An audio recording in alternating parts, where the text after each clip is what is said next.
Mga kalakotsero! At eto na nga, paparating na kami dito sa Tallinn, Estonia. Ayan, napakagandang bansa at lugar nito.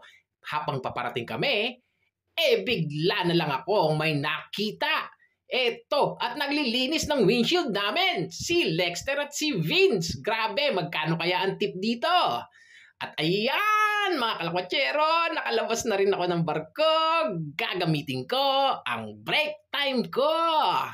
Mabilisan lang to, kaya tara na, samahan nyo ko. At eto na nga, dito na ako bumaba ng bus sa may kanilang city center. At dito nga, manghang-mangha ako sa lugar nila. Ang masasabi ko lang, the past meet the present. Ayan, mga kalakotsero, tingnan mo naman ang gaganda ng kanilang mga lumang building. At ito, ayan, alam niyo ba kung sino naaalala ko dyan? Ayan, mga kalakotsero, naalala ko dyan si Rapunzel. At ito nga, ang mga kababaihan dito naggagandahan. Ayan, yung dalawang waitress na pula, panay ang tingin ni Mark. At sabi niya, parang Diyosa daw. At eto na nga, tinignan ko pa yung dalawang tower. Hinanap ko si Rapunzel. Kaso, wala pala dito. Hindi pala taga dito si Rapunzel. At habang nagmamasid-masid nga kami, doon may kumukuti-kutitap na ilaw. Pero hindi kami dyan papasok at baka mabugbog kami ng asawa namin. At eto nga, syempre, ayan, bibili na ako ng aking flag. At syempre, ipiplex ko ang kanilang flag kasama ng aking bag.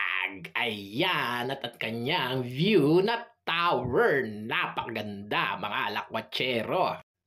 At eto na nga, sa aming pag-iikot, ayan, akala ko kung ano yun, pang torture museum lang pala. At dito nga, naalala ko na naman ang misis ko sa nagagandahang bulaklak dahil mapuputol niya naman yan. At eto nga, ipiplex ko ang nakita naming Orthodox Church again. Napakagara ng simbahan na to.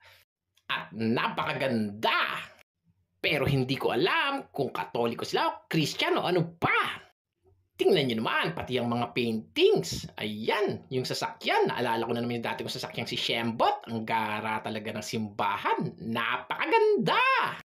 At dito nga, ipiplex ko si Mark na walang kamuwang-muwang na napasama sa lakwatsero. At ito nga, pagbalik namin, may makalumang tao na naman. Ayan. At ito, pabalik na kami yan sa barko, sa bus terminal.